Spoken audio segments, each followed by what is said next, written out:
Mali is locked in its worst civil unrest in decades. Protesters are calling for the resignation of the President Ibrahim Keita. In retaliation, his forces are firing at will. After the lethal crackdown, the protests have only become more intense. Under President Keita, Mali has become a failed state. He has struggled to contain the Islamic militancy, and the country has now turned into a humanitarian disaster. Will the president be forced to step down? Here's a report. In Mali, a mosque is at the heart of the country's worst civil unrest in years. Over the weekend, security forces made several assaults. First, they fired gunshots in the air and then unleashed tear gas. Their objective was to kill Imam Mahmoud Dicko, the leading figure of the opposition movement.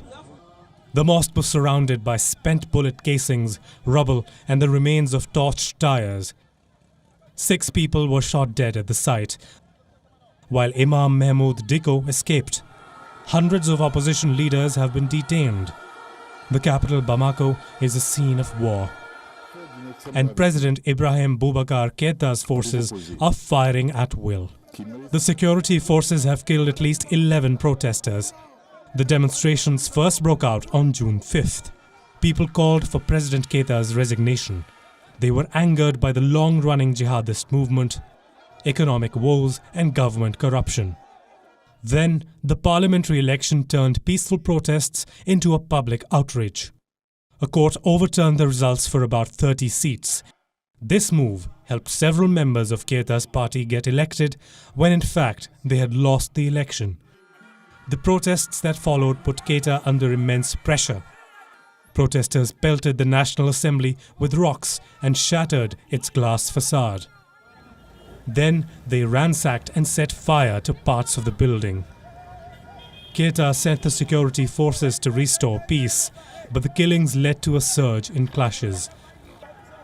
Now, to calm the protesters, Keita has dissolved the controversial court that ruled in his favor.